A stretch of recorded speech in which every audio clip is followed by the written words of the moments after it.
All right, you guys. So I've been trying to get to this live stream, and I want to talk to you guys about what the purpose is of changing your sleep patterns.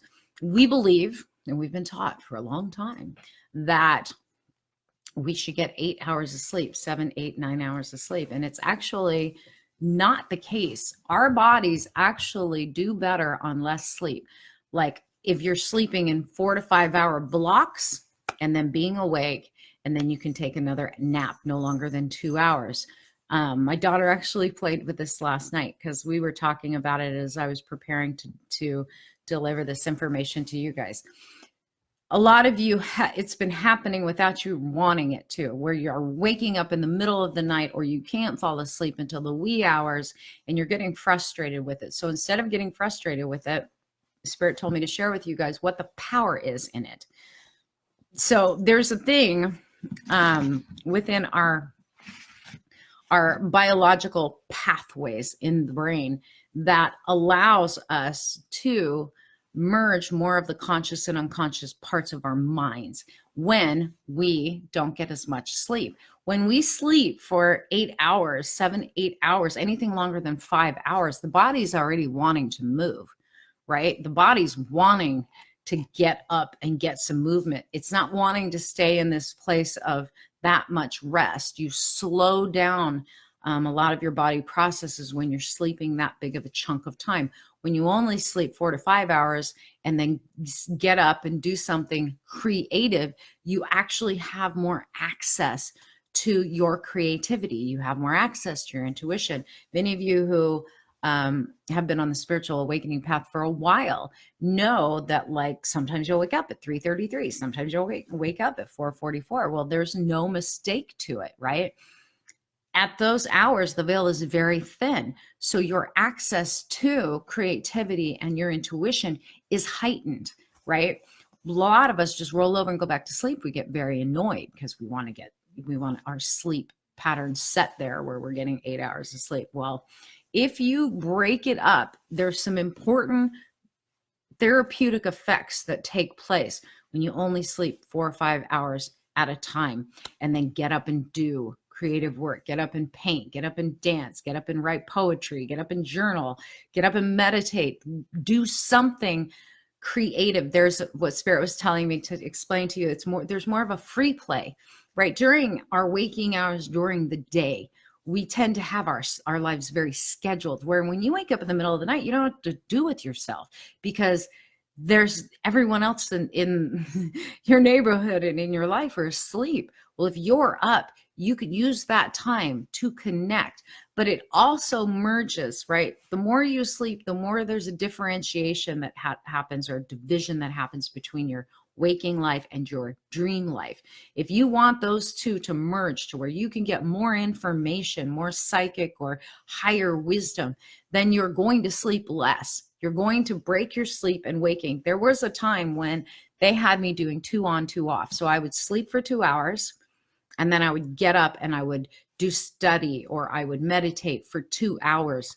And I would take like notes like crazy during that 2 hours. And if I was tired, I would go back to sleep for 2 hours and I would sleep like that, break it up like that.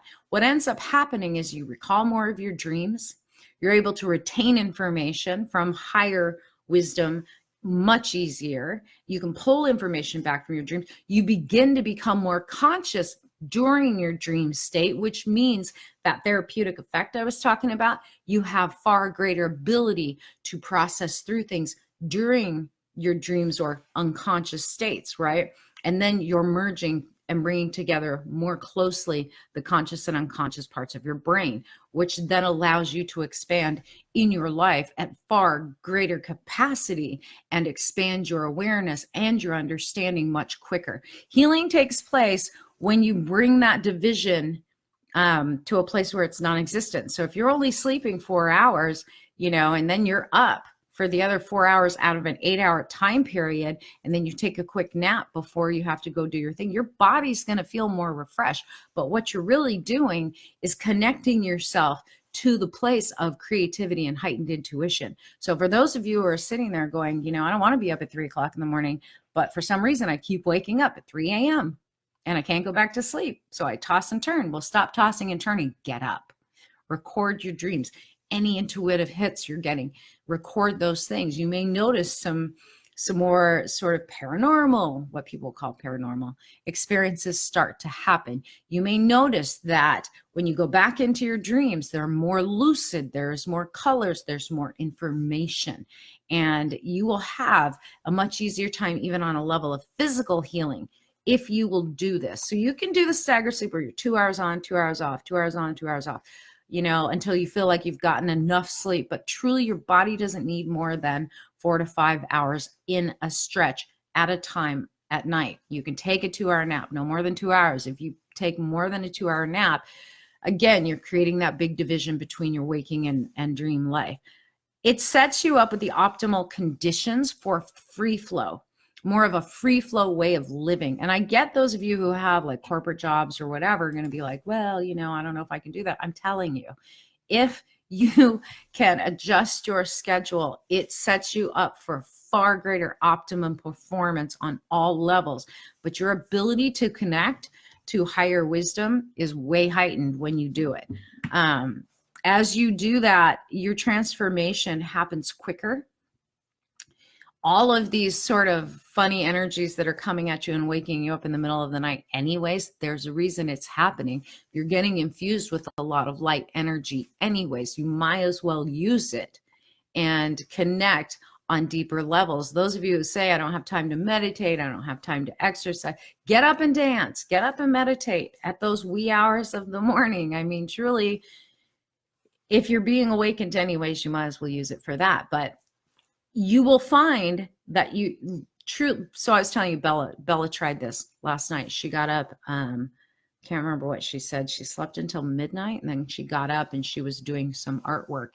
And she said that she was just playing with her art instead of making it like a serious thing. And she was more creative. And then she said she took a little nap, woke up, played a game that she plays with music. And she said she was getting far better scores than she normally does. It tunes us. It tunes your brain, and it opens, like I said, those biological pathways within the brain that allow us to maintain, retain higher wisdom. And to open your creativity it's important, and you don't have to force it. Truly, like, there's that thing, the teaching, and I believe this to be true because I've played with it enough throughout my life. They say in Kabbalah that from midnight until 5 a.m. is the time when God enters the Garden of Eden and communes with man.